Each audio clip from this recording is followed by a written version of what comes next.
नमस्कार, कैसे हैं आप सभी। स्वागत है आपका अपने परिवार में। आज की इस क्लास में पढ़ने वाले हैं साइंस के प्रीवियस क्वेश्चन जो आने वाले सभी एग्जाम्स के लिए यूजफुल रहने वाले हैं। सो स्टार्ट करते हैं फर्स्ट क्वेश्चन से। फर्स्ट क्वेश्चन है अपना, हवा की चाल हवा की हवा की चाल नापी जाती है।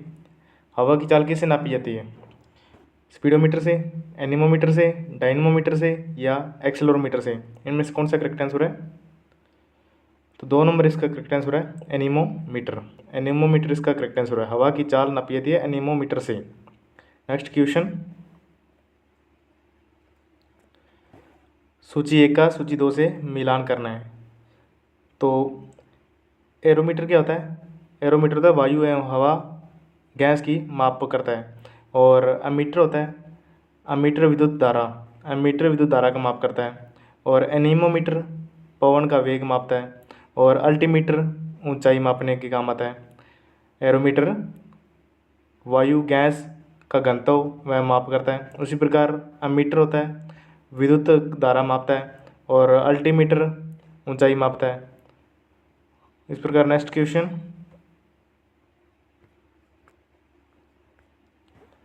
अति सूक्ष्म वस्तुओं के आवर्धन के लिए किस यंत्र का उपयोग किया जाता है? अति सूक्ष्म वस्तुओं के आवर्धन के लिए किस यंत्र का उपयोग किया जाता है? इनमें से कौन सा करेक्ट आंसर है?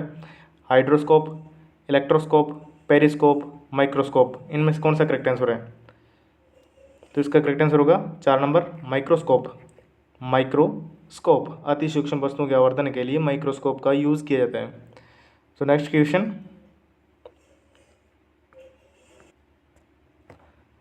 निम्न में से कौन सी राशि रिएक्टर पैमाने पर नापी जाती है? निम्न में से कौन सी राशि रिएक्टर पैमाने पर मापी जाती है? कौन सा करेक्ट आंसर होगा? हिमनदी की चाल, जनसंख्या वृद्धि, भूकंप की तीव्रता या पृथ्वी के अंदर का तापमान? तो इनमें से कौन सा करेक्ट आंसर है? 3 नंबर इसका करेक्ट आंसर होगा भूकंप की तीव्रता।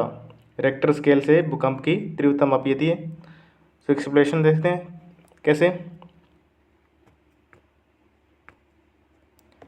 व्याख्या देखते हैं। सिस्मोग्राफ भूकंप की तीव्रता रिएक्टर स्केल पर भूकंप मापी से मापते हैं। रिएक्टर या रिक्टर स्केल भूकंप की तीव्रता को मापने का मात्रक है। 1935 में अमेरिकन भूगर्भवेत्ता चार्ल्स फ्रांसिस रिचर द्वारा इसका आविष्कार किया गया था।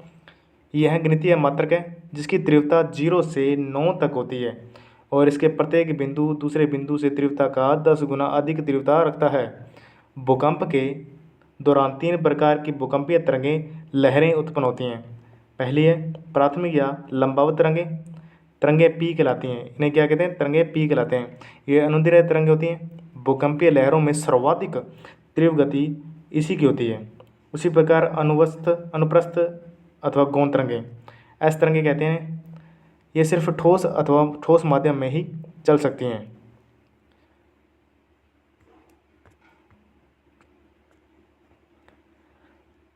उसी प्रकार धरातलीय तरंगें एल तरंगें कहलाती हैं।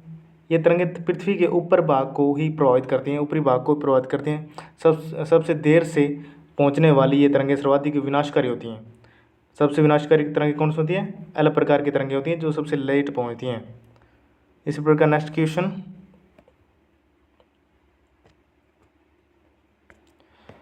भूकंप की तीव्रता मापने वाला यंत्र कौन सा है? पीएसआई में पूछा गया क्वेश्चन है 2007 में।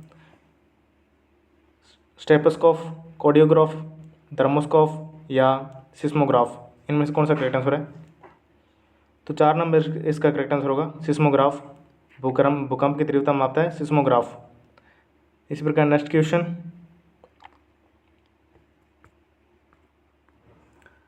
शरीर के आंतरिक अंगों का परीक्षण किस उपकरण द्वारा किया जाता है? शरीर के आंतरिक अंगों का परीक्षण किस उपकरण द्वारा किया जाता है? पीएसआई में पूछा गया क्वेश्चन है। कार्डियोग्राफ, एंडोस्कोप, टेरिस्कोप या माइक्रोस्कोप? इनमें से कौन सा करेक्ट आंसर होगा? 2 नंबर इसका करेक्ट आंसर है एंडोस्कोप। शरीर के आंतरिक अंगों का परीक्षण एंडोस्कोप से किया जाता है। एंडोस्कोप का अर्थ होता है अंदर देखना। अगर चिकित्सीय भाषा में समझा जाए तो यह एक गैर शल्य चिकित्सा प्रक्रिया है जिसमें डॉक्टर द्वारा खास तरह के उपकरणों का इस्तेमाल कर रोगी के शरीर के अंदरूनी अंगों को देखकर उसका इलाज किया जाता है। इसी प्रकार नेक्स्ट क्वेश्चन,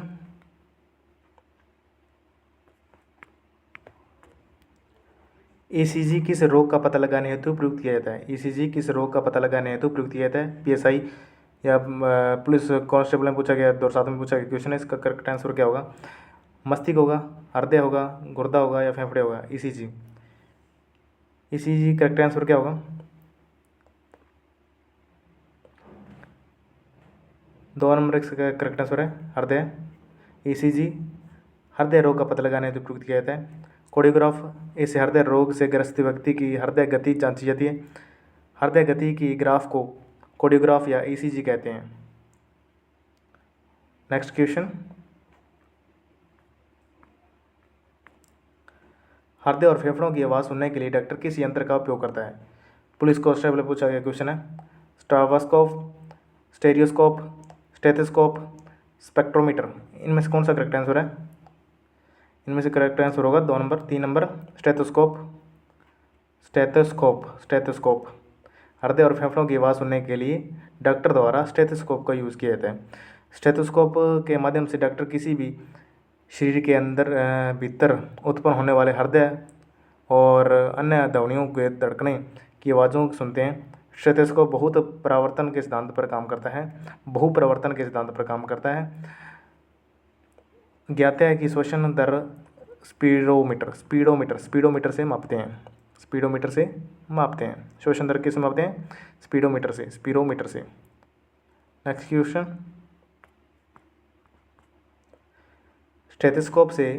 स्टेथोस्कोप में रोगी के दिल की धड़कन डॉक्टर के कानों तक पहुंचती है। कैसे पहुंचती है भैया? ध्वनि के बहुपरिवर्तन से, ध्वनि के बहु अपवर्तन से, ध्वनि के बहुपरावर्तन से, ध्वनि के ध्रुवण द्वारा। इनमें से कौन सा करेक्ट आंसर होगा?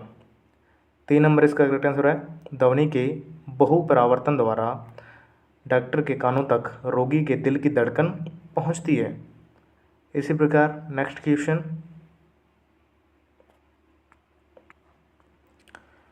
उपकरण मापी राशियों का सुमेल करना है। सूची 1 का सूची 2 से क्या मिलान करना है? जैसे हाइड्रोमीटर होता है अपेक्षित आर्द्रता, तो इसका करेक्ट आंसर होगा 3 नंबर अपेक्षित आर्द्रता। हाइड्रोमीटर होता है अपेक्षित घनत्व, और लैक्टोमीटर होता है दूध का घनत्व, और रेडियोमीटर होता है विकर्ण मापी। इसी प्रकार नेक्स्ट क्वेश्चन,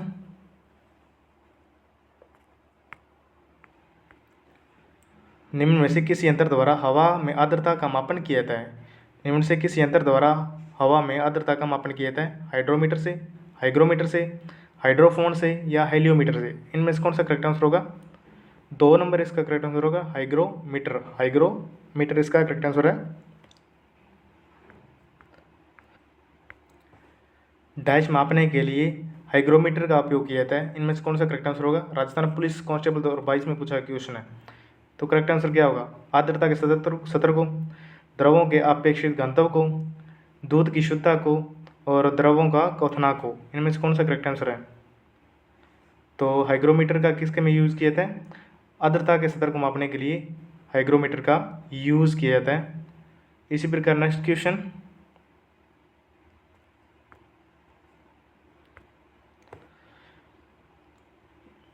कौन सा उपकरण हवा का दबाव मापने के काम आता है? कौन सा उपकरण हवा का दबाव मापने के काम आता है? पुलिस कांस्टेबल में पूछा गया क्वेश्चन है 2008 में। कौन सा है? पायरोमीटर, बैरोमीटर, थर्मामीटर या गैल्वेनोमीटर? इनमें से कौन सा करेक्ट आंसर होगा? हवा का दबाव मापने के लिए बैरोमीटर का यूज़ किया जाता है, बैरोमीटर का यूज़ किया जाता है।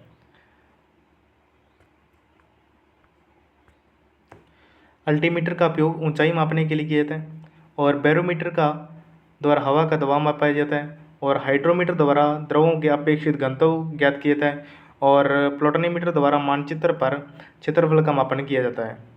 इसी प्रकार नेक्स्ट क्वेश्चन, आंधी आने से पूर्व बैरोमीटर में पारे का स्तर क्या होता है? आंधी आने से पूर्व बैरोमीटर में पारे का स्तर क्या होता है? सामान्य स्तर से नीचे जाएगा, सामान्य स्तर से नीचे जाएगा। इसका करेक्ट आंसर होगा सामान्य स्तर से नीचे जाएगा। इसी प्रकार इसकी व्याख्या देखते हैं। मैनोमीटर किसका मापन किया जाता है? मैनोमीटर में किसका मापन किया जाता है? तो इसका करेक्ट आंसर होगा गैसों का दाब, गैसों का दाब। और वायुमंडल में आर्द्रता मापन हाइग्रोमीटर द्वारा, और ध्वनि की तीव्रता के हेतु ऑडियोमीटर, सूर्य की किरणों की तीव्रता मापने वाले उपकरण को क्या कहते हैं? सूर्य की तीव्रता मापने वाले उपकरण को क्या कहते हैं? तो इसका करेक्ट आंसर क्या होगा? इसका करेक्ट आंसर होगा 3 नंबर एंटियोमीटर। एंटियोमीटर इसका करेक्ट आंसर होगा। एंटियोमीटर सूर्य की किरणों की तीव्रता मापने के लिए एंटियोमीटर का यूज़ किया जाता है। सूर्य की किरणों की तीव्रता मापने वाले उपकरण को एंटियोमीटर कहते हैं। पौधों की वृद्धि मापने वाले उपकरण को क्रेस्कोग्राफ कहते हैं और इसकी खोज भारतीय वैज्ञानिक जगदीश चंद्र बोस ने की थी। जबकि बैरोमीटर वायुदाब को मापता है। बैरोमीटर क्या है? वायुदाब को मापता है। इस प्रकार नेक्स्ट क्वेश्चन,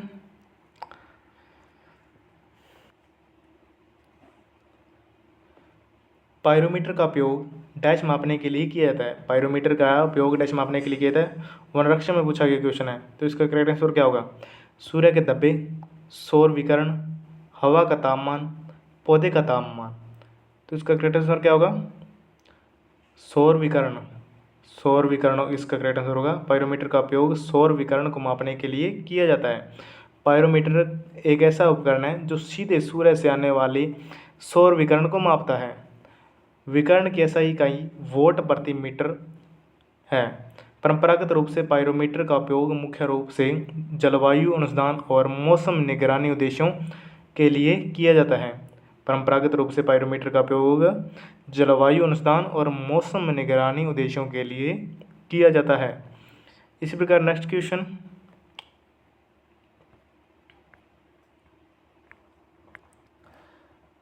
फेदम मापने की इकाई है। फेदम किसे मापने की इकाई है? वनरक्षण में पूछा गया क्वेश्चन है, तो इसका करेक्ट आंसर होगा जल की गहराई। जल की गहराई इसका करेक्ट आंसर है। जल की गहराई, फेदम का उपयोग किया था जल की गहराई मापने के लिए। समुद्र की गहराई सामान्यतः फेदोमीटर से मापी जाती है। और नॉक्टी मील समुद्र की दूरी मापने की इकाई है। नॉक्टी मील क्या होता है? समुद्र की दूरी मापने के लिए इसका यूज़ किया जाता है। इस प्रकार नेक्स्ट क्वेश्चन,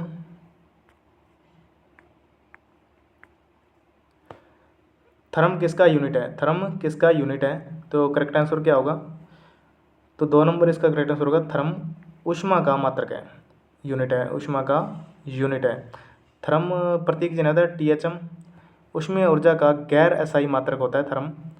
यह 1,00,000 ब्रिटिश थर्मल यूनिट BTU के समतुल्य होता है। Next question,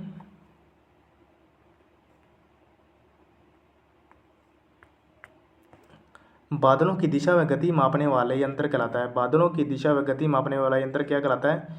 anemometer, rain gauge, nephoscope या हाइड्रोमीटर।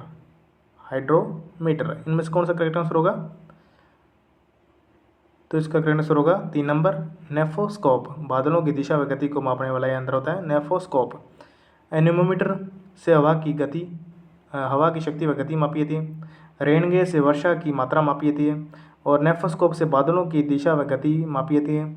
और हाइड्रोमीटर से आर्द्रता का मापन किया जाता है। Next question,